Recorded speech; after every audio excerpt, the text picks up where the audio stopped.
Hello and welcome to the Business of Meaning podcast. I'm your host, Eric Rosenberg. Over the years, I've had the privilege of helping businesses in the meetings and event industry grow and succeed. And I'm excited to share that experience with you. If you feel alone and overwhelmed, and if you're looking to take your business to the next level, improve your strategy and sales, and connect with like minded professionals, you are in the right place. I invite you to visit eventbusinessformula.com and join our community of event business owners dedicated to exponential growth. Now, let's dive into today's episode. Hello, and welcome to a new episode of the Business of Meeting podcast. And today I'm delighted to speak with an old friend. Her story is absolutely amazing. She's an educator, she's a psychologist, she's a speaker, she's an author of a book called 100 Days to a More Aware You. She's been speaking recently at the World Economic Forum about the topic of how to use AI to make conscious decision making. This is the perfect person to talk to for business owners, but also for people who want to have the convergence between AI and conscious decision making. Ladies and gentlemen, please welcome Didi Aurelia. Didi, thank you so much for being here today. Such a pleasure, Eric. Thank you for having me. I'm excited. You have the same thing as I do, as you have an accent. So you have to tell us a little bit about your journey, and not only where you come from, but what you've been doing in your life and what got you to what you're doing today. Okay. Okay. Well, that's a great beginning. I live in London, UK, for almost 20 years now. However, I was born and raised in a small, tiny country in Eastern Europe called Bulgaria, one of the oldest countries, by the way. And I grew up there. I was born during the communist regime, which meant quite a lot of things growing up. And definitely it meant not being entrepreneurial or being a small business owner because that concept did not exist at the time. And yeah, the reason why I came to London 20 years ago was because of my job. I was supposed to be a psychologist. I did a master degree in psychology. I always wanted to be a psychologist. However, my career took me into finance. I became a qualified accountant in the meanwhile, and I was very early on a CFO of the American company branch, insurance company, which was building their offices in Eastern Europe at the time. And after a few years working for them, they relocated me to the city, which was a great opportunity for me to build my career even further.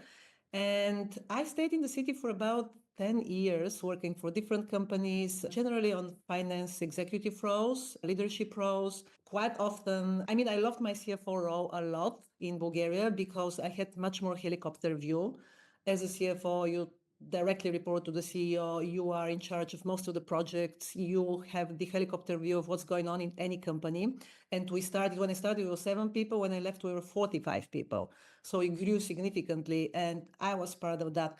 When we moved to London, of course, you work in a much smaller environment. So I was for quite often either doing good FP&A roles or building IT budgets and allocations. That's my love for IT as well at the time. And everything changed for me when I read a book by a guy who I'm sure your audience would know of, called Tim Ferriss. He wrote the book, The 4 Hour Work Week, and I stumbled upon this book by pure chance in Borders. It doesn't exist anymore, one of the bookstores in London. And I was chasing my corporate career. I never had any questions. I felt some sort of emptiness inside sometimes, but I never questioned it just because my life was so full of work and traveling, and I had to travel a lot for my work as well. So I never had the time to pause. And when I read this book, it opened completely new perspective and shifted almost everything for me because it took me out of my reality.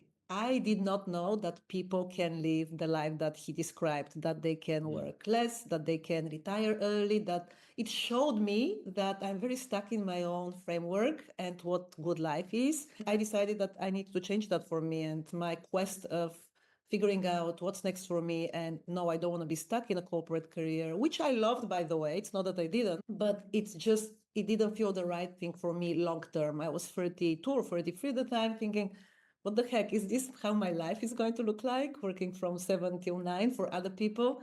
And I went to an event that he organized. That was back in 2011. I loved meeting these people. It's something like Mastermind Talks. I think Mastermind Talks was very much, it's an event that Eric and I go that is very much inspired by what Tim Ferriss did back at the time with 100 people.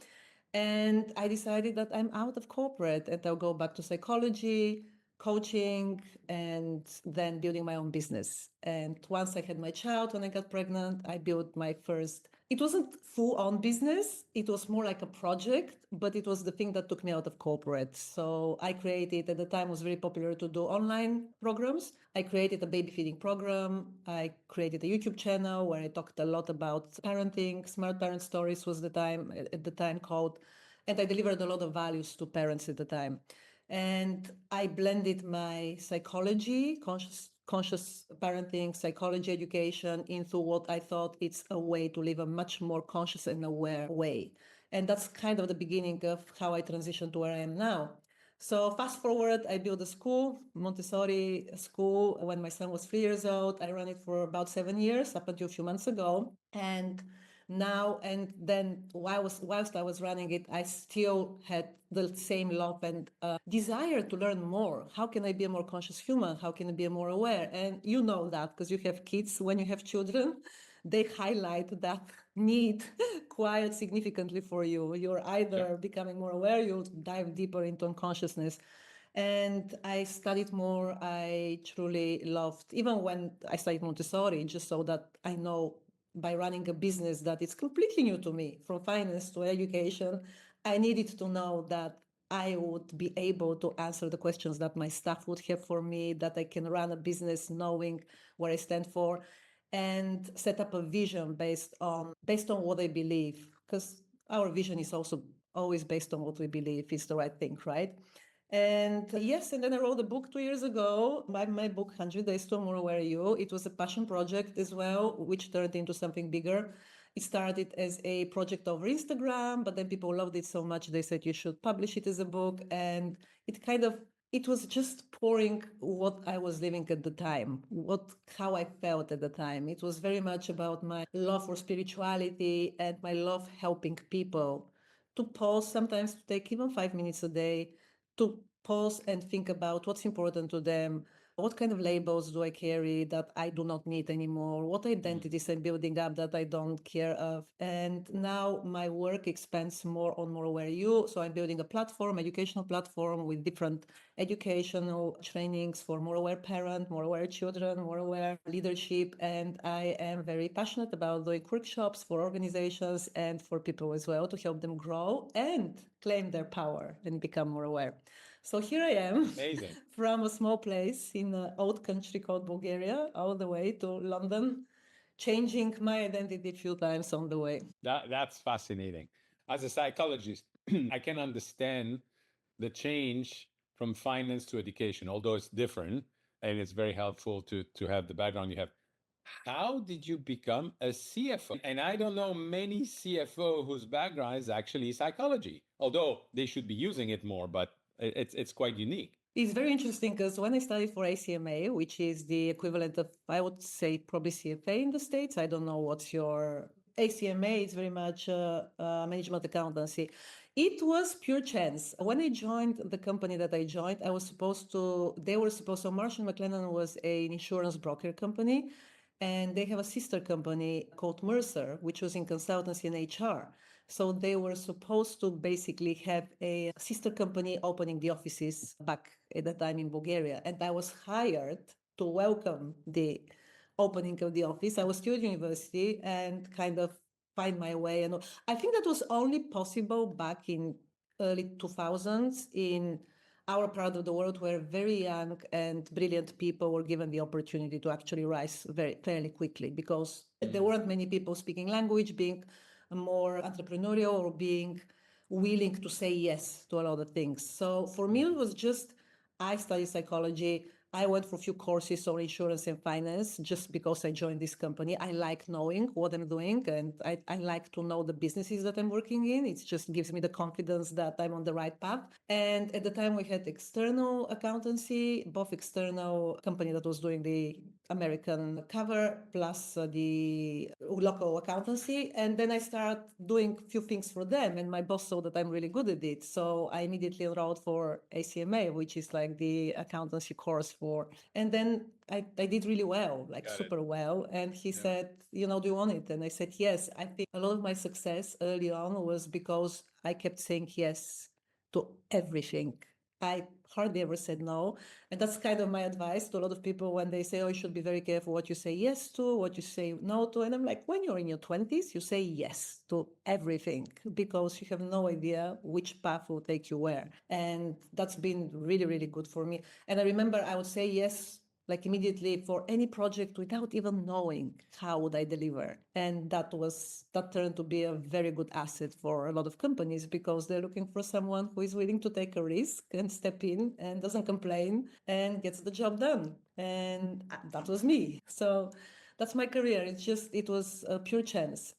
And to be honest, I think that there are so many compatible elements between being a psychologist. When you're a psychologist, I feel being a psychologist is amazing because it helps you understand human nature. And I've always been fascinated by behavior. However, I've always been good at math as well. So that was kind of my favorite subject at school. I love psychology because I love people and I love studying behavior. But so much in my ACMA, in my study, was also organizational psychology. How do you build teams? There is so much psychology in any leadership role. So Totally. all your business owners who are listening to now, they would know that. Like we need to be a leader, we need to be good listener, we need to be good visioner, we need to be good empower person.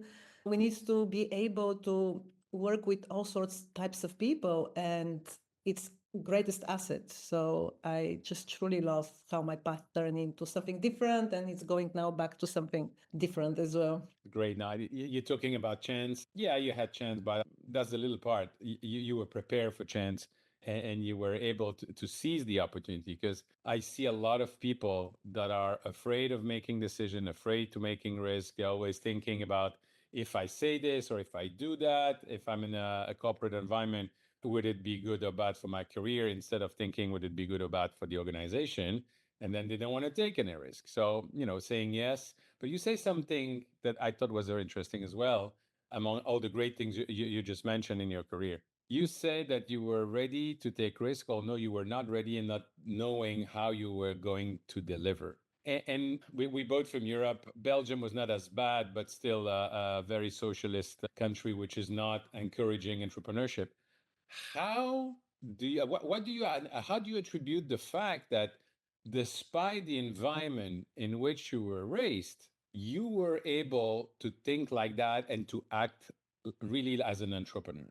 Honestly, if you ask me whether I'm an entrepreneur, I wish I can say that. For me, I am. I'm a business owner. I build businesses based on projects. I still feel uncomfortable saying this word about myself because, in a way, it took me a long time to believe I'm a creative person or, you come with this background and you think, numbers and things like that, your creativity, it's not your biggest asset. I thought a lot about your question before in the past because when you come, I remember I was 11 when the changes happened, when the Berlin Wall fell and the communist regime fell apart. So my teenagehood was very turbulent. I was living with parents who did not know any different. Nobody in the country at that age would know anything different. I remember I hated a lot of what the communism brought up. Hated probably is a strong word. I mean, I don't like hate as a word, but in general, I did not like how they put us all in a box. You're not supposed to think differently. You are always supposed to be like everybody else. You are not rewarded. You're punished if you stand out.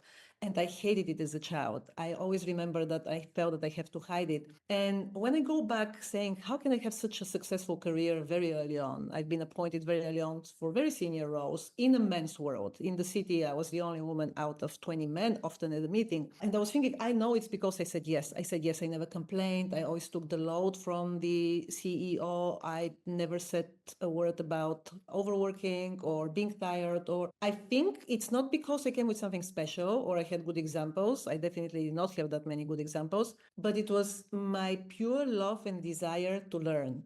I'm just extremely curious person. And I always say to every young person who comes to me and asks me questions about it, just be curious because you don't know. And I never watched the news. I've never been into watching TV. I don't know how people even have the time to do that when as a curious person you can learn something new, you can grow in certain way. So my curiosity always brought me to a part where I would say I want to learn more. It was never about the money, it was never about the status, it was more about, oh, that's an opportunity to learn something new.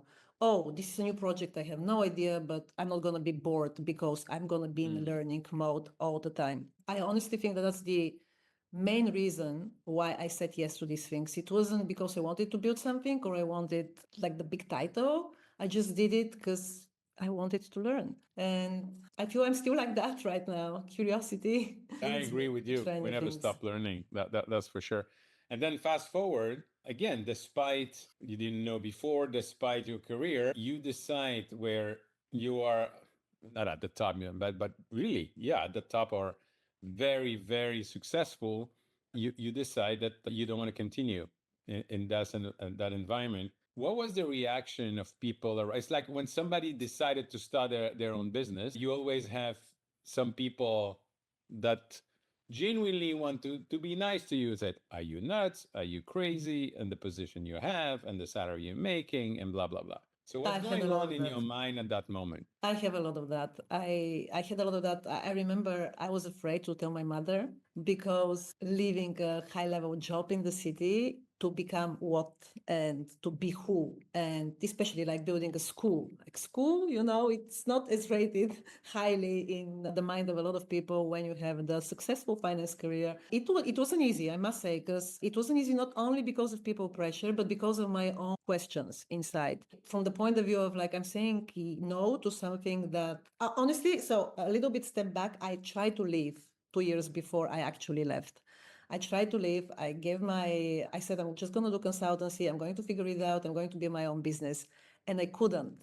I was sitting at home like 3 days a week, 2 days consulting. And I'm like, what am I doing? I did like coaching courses, Tony Robbins courses, all sorts of courses. And I just couldn't figure it out. And I kept doing what it was easy for me, which was just consulting here and there. And once you have a good reputation, people call you. So it's hard to cut the string. And I kept coming back until I got pregnant. So my child gave me the reason to leave. Because when I got pregnant, I was working for another big American organization. And I said to myself, I'm not going back. Because if I go back, the comfort would keep me there. And I cannot do that to my child. I want to step into this person who I knew I could Amazing. be, and I'm just gonna use that and burn the bridges, and I'm not going back from maternity. So I vividly remember I'm pushing the pram and I'm repeating myself, I need to figure it out. I need to figure it out. I'm not going back. Here, the maternity in the UK is 1 year. So I felt like I have this year where I'm not that much paid, but at least I can decide to go back to work if I want to.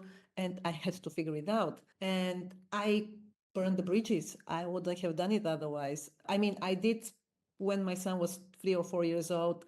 Did still a little bit consultancy just for people asked me, and it felt like interesting. It was something about the NHS, which is our current medical system. I thought that I can contribute quite well. It was for people who I knew. But I said, if I don't cut the strings now, I will keep going for more and more just because it's an easy income. And I don't feel I'll grow the way I want to grow. Although the school is not as rewarding at the time, at least in the beginning, it's a lot of risk. It felt much more aligned to who I want to be as a person and living from my own values, not having a boss, not having someone to respond to. Freedom is one of my biggest values. So I'm like, how I'm expressing my values if I don't go for that? Amazing. So Amazing. Especially at the moment where people will say, oh no, I will wait. Now I have a child. And no, it's not the moment, but you did that. When you say you build the bridges, which by the way is probably the best way to move forward. And I remember when we came to America, I told my kids, I said, listen, we don't know the system. You have to understand the system. And by the way, I don't want to hear it's better or worse than what you learned before, you have experienced before. It's forward. That's the only way. But how do you build bridges? You call your boss and you say, go to hell? What did you do? no, it was more psychologically inside of me deciding that this is not an option. Because if you go back now, because I did it, I told you I tried to leave and I couldn't. Yeah. Of course I could. I have to change my language. But it felt easier and it felt comfortable and it felt, oh, that's what. And why don't you just do it? You're so well paid. I had to decide in my head that no matter what, I'm not going back because if I go back, then I'll stay. I knew I would stay for a long time. So I had to make this choice for myself and for my future self. And it hasn't been easy. You know that. You've been building businesses too. Like when I built the school, it's completely new business, nothing to do with what I've been doing before. And you have to figure it out. You have to learn how to do it. You have to manage a team in completely different environment. But I still feel when you're resourceful, and most people who own businesses, we are resourceful, we make it work. And we can wear 100 hats at the same time, which is very different than corporate. I actually stepped into my business with a corporate hat, which was not the right thing to do because I come from very big organizations that are extremely rich with a lot of resources, cash wise. And I'm like, it's okay, I can pay for everyone, like overpay them, and they can have this medical system. It's like took me time to actually realize that I cannot run my business the way I've been running my team or been operating in a corporate environment, but I didn't know anything different. Yeah. So you have to take the risk. You have to be willing to fail and look stupid and bear some financial consequences in order to learn. But that's the best MBA, right? Absolutely. Yeah. And that's something I always say to people who are starting their own business, especially if they're coming from large organization. You need to be aware of one thing amongst all the others. It's you have this habit of being surrounded by a lot of people, by have teams, by having people that you can delegate to. And then the next day, you're building your own business. In the morning, you having a meeting with one of the C-level executive that you want to sell to. And in the afternoon, you're going to Costco because there's no more soap and you need to buy it. And Exactly. that's one of the main challenge for somebody starting their own business. Yeah, definitely it was for me. I felt that, oh, I would rather hire people to do things that you should not be hiring people to do. And then I learned my lesson. And now Yeah. I'm much more smarter that way. But again, I don't get caught too much in the reasons why I've done something wrongly. It's not the right way because you don't know. You always do your best, right? You just don't know at the time. I I see it as a learning curve and I just say that's MBA expense. It's university degree in real life. Yeah, And it you is. get better and better. Yeah, Get better and better. absolutely. That's why awareness is so important to me, right? Because you cannot get anywhere without being aware of where you're going, what stops you, what your limitations are, how you Absolutely. make decisions. All these things really matter. And so, talking about being aware, that's where triggered writing the book, the 100 days to a more aware you. Yeah, I did that. As I said, it started as a project that turned into a book. I did that over 100 days, posting on social media about things that would help people become more aware. And I did it because I was at a really great place at the time. And I was running this free course, coaching course with people from my following list. And I felt really good about the way they perceived the value that they were receiving. And sometimes I say this book just came to me. Every day something came to me. And it was never pushed or forced. It was truly the way I was seeing and living life at the time. And that can change. Sometimes I open my book nowadays just randomly and I'm like, did I write that? How is this possible? I wrote that? Really? And then I remind myself how we have different phases and we change as people as well. And sometimes we have periods of time where we leave from this place and we have periods of time where we need to reach out to different type of skills and resources in us. And it doesn't matter. It only matters that we're moving, growing, and that we are aware of where we're heading to, because otherwise most people live unconsciously, right? I certainly was living unconsciously my life to a certain point, just going with the flow with what people say was the best thing for you. That's why when you ask me how was it to live the identity of the corporate executive, it wasn't easy. Even sometimes up to date, it's not easy because if I go to certain events where you don't have the label of, especially if they're more corporate events, and you feel, oh, okay, they speak only this language. Like they will see me differently if they know I was a CFO, if they know. Exactly. Oh, you're not Didi, the CFO of a big company anymore. You Didi. Exactly. And it takes time, right? And I always say to people, it's good to sit with that. How many labels we carry, how many identities we Yes. carry, how much attachment we have to these identities, because sometimes it may feel that they're good for us, but this is what stops us to grow or to build the life that we actually want to live. And based on that, we redefine things like happiness, success. And most people don't even take the time to sit down and think what success means for me, what living a happy life means for me. And I'm very aware of it because I fall into the trap as well. I'm a human most of the times, especially when I'm around other people. I am very excited now to launch a new movement called Why Not Me? Why not Ah, me? Yes, because it makes me feel, think the more I deliver workshops or talk to people, how many of us suffer from this imposter syndrome? I'm not good enough. yes, Why would I do that? Who am I to do that? Who am I to think bigger? Who am I to dream bigger? And why not me? Like, why not me? Who exactly. else? Like, you have to choose yourself. If you don't do it, everybody goes through the same, no matter how well they mask it, Yep. no matter how much they cover it up. Why not me? Why you? And I feel that it's a very strong message for people who needs to overcome self-doubt and needs to go to the next level of deciding that it's worth it to take some risks nowadays. Because I think with everything going on in the world, again, I'm not into the news that much, but of course I feel it. We need more people who are willing to take the risk and step into a different place. And I agree. And as I'm watching the news, I'm reading a lot that, but not bad. And what you say about imposter syndrome, I take the small business owners, specifically in the meetings and event industry, through a 3 months program. And the second session is exactly about the mission, the values, the mindset, and talking about imposter syndrome. Because you were talking about freedom being an important value to you. First, I believe that knowing your values, but being ready to live by your values it's gives you different. strength and success in the long term.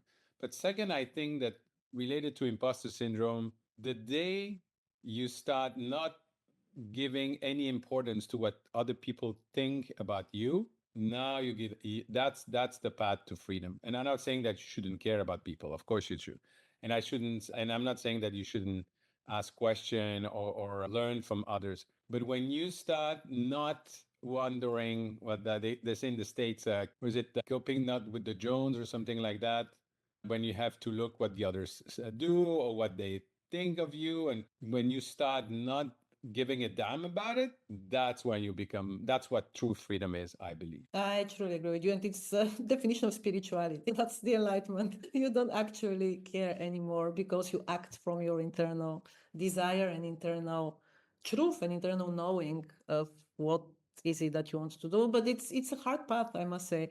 I mean, I don't want to generalize, but from what I see for women, it tends to be more difficult. And in a way, they're hiding their voice. I keep encouraging most women, especially business owners as well, Yeah. raise your voice, raise your voice. And I'm definitely guilty of that myself. And wisdom also comes with age. You know, when you're 20, 30, it's a little bit different. Yeah. But then you become more aware if you're lucky, and you can become more aware. Just awareness comes, and then you cannot continue to act in the same old way that you acted before if you become aware of something. And I love what you said about the values, because not many people take the time to define their values. And not many people, even if they define their values, they just put them in a piece of paper. They do not really live by their values. And Yeah. I'm a big, big proponent of defining your values and live by them, because circling back to the decision making and making conscious decision making with AI or without AI, when you have your inner compass, and your inner compass is the values, when you know where you're heading and when you know what you stand for, and this can change, it's fluid. You can adopt certain values for the coming year or coming 2 years and then change to another value if you want to act as a certain person. For example, for me, I adopted honesty and integrity as a big value. Honesty, integrity has been, but honesty, I incorporated it the last 2 years as one of my biggest values. And it shifted a lot of things for me because it wasn't my value before. Now it became my value, which means, oh, am I honest in every interaction that I have with people? Which means, can you be honest and kind? Because I wasn't honest before, because I was thinking Yeah. maybe I won't be kind, but kindness is one of my values. So you have to really define, yeah, honesty doesn't mean you're unkind, but honesty comes with courage. So you need to adopt courage immediately. Because if I have to be honest with you now about something, but I don't know how, and it's a difficult conversation, and I would have to be courageous as well. So some values Yes. come together and stack, and this really helps you with making the right decisions for you. Because I think Tony Robbins used to say the quality of your decision determines the quality of your life. And you make decisions based on, consciously or unconsciously, if they're unconscious, based on the way life hits you left and right and what other people want from you. If you're conscious, based on your values, you have your compass. Absolutely. And that makes everything much easier. Absolutely. You have to be courageous to be honest. And even if you say it in a genuine way, it depends as well on the person with whom you being honest. Because the number of people, at a number of time I've heard, oh, we need to be comfortable having difficult conversation until you start having difficult conversation. I like Right? that, yes. That That's doesn't work true. that way. And what you were saying about women in that come with age, I remember I think it was like 15 years ago, reading a book that I bought and offered to all my female friends who were in cooperation. It's Lean In from Sheryl Sandberg. And in that book, I learned something that never thought of, which is very true. And from the moment you're aware of it, then you can start acting upon it. And this is the following idea is that a man will apply for a job even if they can deliver 50% of what is required for the job.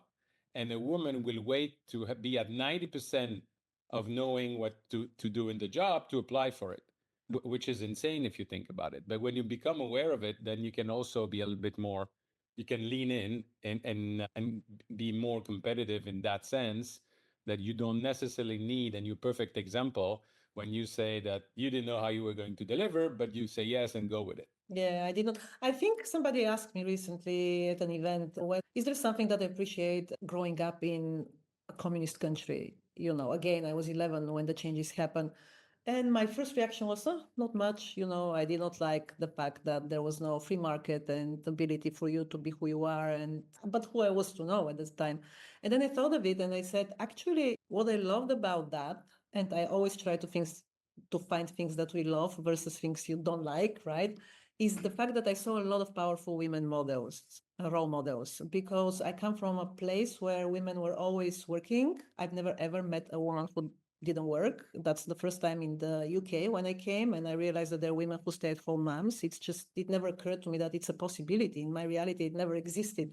And I knew that women are so powerful, not only because still our culture is masculine, feminine culture, so men don't do much in terms of household work, at least back at the time.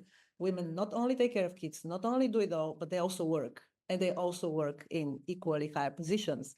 So I never thought that can be an issue for me. And that said, I still have a lot of the difficulties of promoting myself in a certain way or acting a certain way. And now I see a lot of women who are building amazing businesses and I congratulate them. Like I'm clapping on the side saying yes. And they're marketing sometimes in my old world, I would say shamelessly. Oh, how can she market herself that way? And I'm like, good job. Good job going for it. Because Yes, when men absolutely. do it, I would be like, oh, men, they just go out with the 50% and they're like out there cheering for themselves. And woman shows up and, okay, I have this book here, I just wrote it, but yeah. And you don't do anything with it. So I'm definitely also one of the people who played that role for a long time. And that's why I'm saying it's time for us to rise up our voices. And if there aren't enough role models, to be the role model.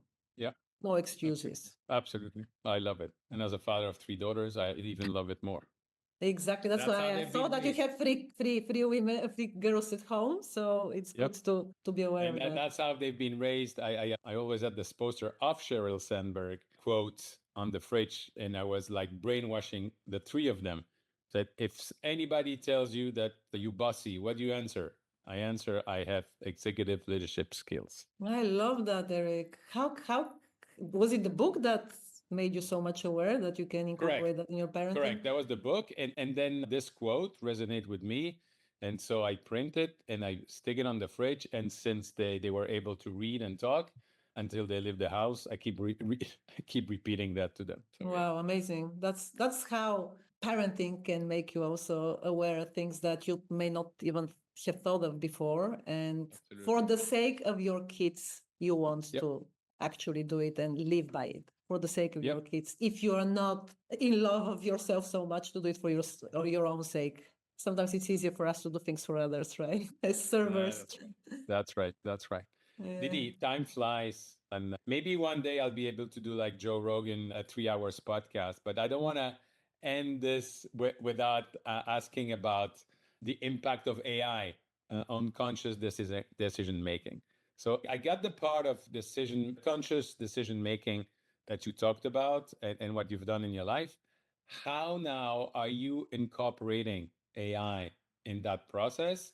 And people that are listening, what can they do and how can they use AI for that? Okay, so the presentation that we did in Davos was very specific with the very specific type of AI, which was predictive AI for a company that somebody with whom I did like my partner, we did it together. He has an AI company. And it was in the context of that. In general, AI, and we talked a lot about the fear of AI, in the sense of that we do not adopt, even now, most people do not adopt easily what's to come because they're fearful. And that's very normal. We are all fearful of change, and this change is too big and too quick for all of us to embrace with ease. And especially because for the first time in the history of humanity, humans question who we are. Like, what do we do here? We used to be on the top of the chain, and we were so we were who we thought that by being able to rationalize and to think, we are really the gods of the universe. And suddenly there is AI coming, and it asks the question, philosophical question: who are we? Where am I heading to? Am I disposable? Am I actually needed as a human? And we talked a lot about these fears and how to approach them, because ultimately, AI, the consciousness of AI, the way I see it, because I'm big into consciousness, right? We are all consciousness expressing itself through us in a certain way. The consciousness of AI would be fed by who we are and where we are right now. So it can go either way. And the more conscious people like us, the more growth mindset people, the more people who want to learn and give and do more, the more people use it, the better it would be. That's why I encourage everyone to go and use all sorts of tools that are out there. If people are afraid to start and they haven't started with anything, I would be very surprised, because I think everybody who I know and most people would use at least ChatGPT by now, or the version of ChatGPT in Europe, which is Mistral, or even DeepSeek. I would encourage everybody to use it in a more conscious way, in the sense of to try to understand themselves more. AI, it's not going to take out, in terms of awareness, it's not going to take out the job of psychologist or therapist. However, it can give you a great ability to start getting yourself more. Like, you literally, what I suggest people do is to talk to ChatGPT. They don't even have to write anymore. Just talk to ChatGPT and go through, this is what I'm going through right now. This is what's happening in the office. This is what I'm struggling with. And can you just keep a reference of that, and then give me 5 ideas of how I can work on that, or 5 journal prompts, or can you give me explanation as to why my pattern shows up in this way or that way? It can be a very, you have to customize it. It's really important to personalize it and customize it, but it really can be a great tool of self-awareness for beginners who have never done any work. And even just from a point of view of, some people don't like reading much, and of course they're not gonna probably sit down and read big books on spirituality or psychology or awareness or even business. But even if you use it as, can you give me, as prompts, as can you give me, let's say, definition of happiness throughout the history and modern psychology, and learn from the synthesis and the summary of what ChatGPT gives you, it can be very powerful, because then you can dive in something that speaks to you more. Because some people don't know what speaks to them more. It's kind of, in a way, some people don't even know how to define their values. So you can use that even for, I don't know what my values are. How can you help me to define my values? Can you give me a list of values? Can I give you situations throughout the day through which I go and you can help me define my values? So any possible way to get to know yourself better. If And to be more conscious when you're making decisions. Yeah, I mean, to be more conscious in making decision, there are tools out there that probably are different. Like my partners has a big AI company, which is a scale up right now, and they help companies make more conscious decision making, whether it's in regards to bringing more investments or moving, or whether it's in regards to predicting behavior of the company. So that was a very specific topic. In general, I'm sure that there are a lot of solutions out there that can help companies. In our case, was very specific topic for companies that are looking for, let's say, investing in more conscious businesses, or how you can, as a family office, let's say, or investor, to invest in certain type of environment that otherwise you wouldn't have access to. But in general, I personally, on a day-to-day basis, of course, there are options for now for the web pages that I'm using, presentations and things like that. But in general, for self-awareness or awareness or decision making, we make thousands of decisions today. If that can help people, we make thousands of decisions today. There is something called decision fatigue. We all heard of that. The more Yeah. decisions you make, the more fatigue you get. Therefore, it is good to minimize the number of decisions you make throughout the day. And how do you do that? You can simplify it, depends on, different ways, but just to make it quick, because we have 2 minutes, when you know where you're heading to and when you know what your values are, and you can use AI to help you with that if you're not willing to look outside with the help of coaches or awareness teachers, then get much easier for you to make decisions, because the answer shows up very quickly. And I would suggest everybody who is a business owner and they have values in their businesses to revise their values, because they may not be adequate now. They might have been just values that they put years ago, and see how often they discuss their values with their teams and actually live by their values. And then do the same thing in their personal life. And again, I would encourage everyone to do a revision of their values at least on a yearly basis, and say, okay, how did I show up here? If I choose courage, am I being courageous? And just put it on the fridge and say, okay, how would I act in this situation? Am I courageous? No, I'm not living by my value right now. So that's how you bring awareness to your day-to-day moments, because that's what awareness, right? It's in the day-to-day little moments that we go through. Wonderful. Didi, thank you so much. And as the great Belgian philosopher Jean-Claude Van Damme would say, you have to be aware. I truly enjoy our conversation, and I look forward to seeing you in person very soon. So thank you very much. Yes, thank you so much for having me, Eric. I truly enjoy all my conversations with you, and I always have so much laughter and smiles after talking to you. So thank you for that. Thank you for tuning in to the Business of Meeting podcast. I hope you found today's episode valuable. If you enjoyed the show, the most important thing you can do is leave a review and share it with your colleagues. It really helps spread the word. I truly appreciate your support. And if you're ready to take your business to the next level, don't forget to visit eventbusinessformula.com to learn more about how we are helping even business owners like you. Thanks again for listening, and I'll see you next time.